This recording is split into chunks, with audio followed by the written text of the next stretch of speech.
TechGix εδώ με το πρώτο βιντεάκι για το κανάλι.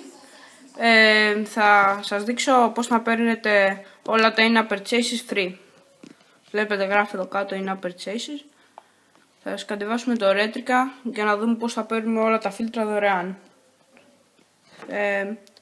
Το αφήσουμε να κατεβαίνει και ας μπούμε στο Google Chrome, όπου θα δούμε πώς να παίρνουμε το Lucky Patcher από το ForShared.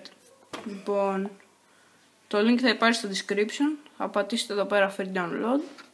Θα κάνετε ένα retweet, ένα share, ένα post και θα το κατεβάσετε. Θα περιμένουμε τώρα μισό λεπτό να κατεβεί το Retrica. Καταρχάς θα ήθελα να σας πω ότι κάθε Κυριακή θα ανεβαίνουν κάποια βιντεάκια G-Talks, που θα μιλάμε εδώ πέρα με το φίλο μας τον Γιώργο για τεχνολογικά νέα. Τώρα, όπως βλέπετε, τα φίλτρα δεν μπορούμε να τα χρησιμοποιήσουμε. Να, σου λέει ότι πρέπει να κάνεις το Pro Update, το οποίο κοστίζει 1,5 ευρώ. Λοιπόν, εμείς τώρα που δεν θέλουμε να δώσουμε 1,5 ευρώ, τι θα κάνουμε? Θα ανοίξουμε το Lucky Patcher, θα πάμε στο Retrica, θα πατήσουμε Open Menu of Patches και θα πατήσουμε το πάνω. Auto Modes. Τώρα θα σας βγάλει κάτι ρυθμίσεις, δεν πειράζεται τίποτα εδώ πέρα. Apply. Τώρα περιμένουμε. Λοιπόν, άμα έχετε κάποια απορία, μπορείτε να ρωτήσετε στα comments, θα σας απαντήσουμε.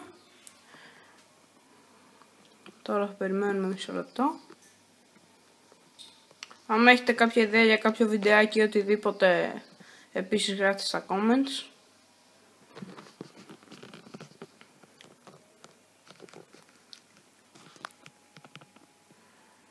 Λοιπόν, μισό λεπτό. Επισκεφτείτε κιόλας το κανάλι iFlipFlap Project, θα υπάρχει link στο description. Αξιόλογα βιντεάκια στα αγγλικά. Λοιπόν, έγινε. Τσούμε OK. Και θα ανοίξουμε το Retrica. Και πάλι τώρα όμως κοιτάξτε. Αυτό θα πατήσω εδώ πέρα και θα μου βγάλει Pro Update. Το κόστος της αγοράς θα είναι $0.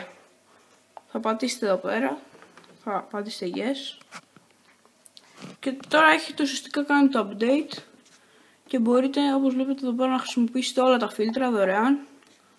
Δεν υπάρχει κανένα απολύτως πρόβλημα. Να, αυτό ήτανε, δεν είναι δύσκολο.